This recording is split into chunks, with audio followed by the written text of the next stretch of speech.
Hi from Las Vegas. This is Christine checking in with my last book review. This one is one of my childhood favorites, Anne of Green Gables by Ellen Montgomery.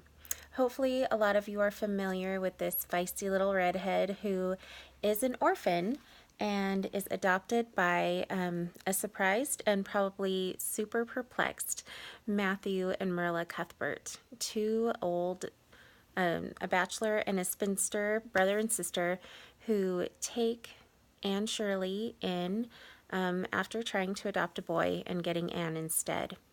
I just want to go over really briefly some of the criteria for a historical fiction. Number one, they should accurately reflect the time period. And we get a feel for a time past when Anne travels by train, when she meets Matthew and goes to the House of Green Gables by horse and carriage, and even when she raves about her puffed sleeves that she is hoping to have on her dress. We can get a sense that this isn't taking place in our modern era. Anne encounters authentic values of faith and manners presented to her by a very strict but loving Marilla Cuthbert. So we get that feel for old-time values. She was taught about how to speak to her neighbor when she was cross with her over her hair. So those manners were presented to her.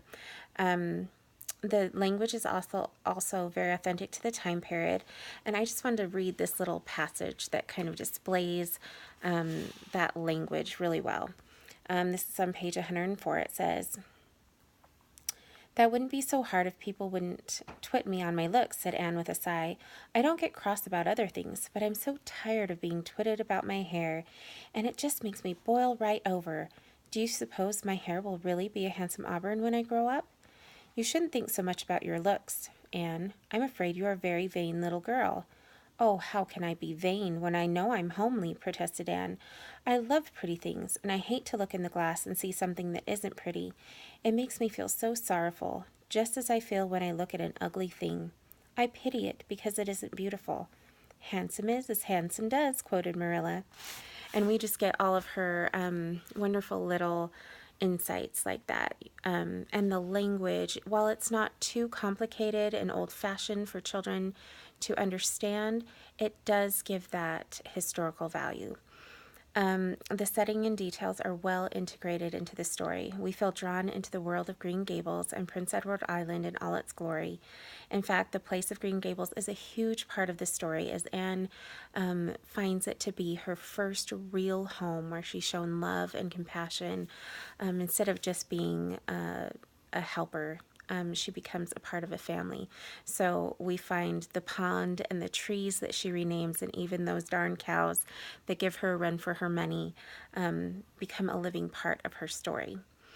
There are several themes that I think we can take away from Anne's tale. First, I just fall in love with Anne's innocence and fortitude in the face of very real trials in her life. I mean, we listen to this story of her taking care of 3 triplets in succession, or is it twins in succession, something like that, for a woman, and we can feel real compassion for her, as if we've even had one. We know how hard it is to care for children, and to think of this little girl trying to juggle helping this woman with her many, many children. And yet we don't, in this story, we don't get like the gritty details of that. We just get that overview that she explains, and yet we can have compassion for what she went through. I also love Anne's imagination that helps us to see that life is how we see it. If we're determined to be miserable, we certainly can, but Anne had many reasons to be miserable and still found ways to find joy and imagination and delight in the world around her. And I think we can also see her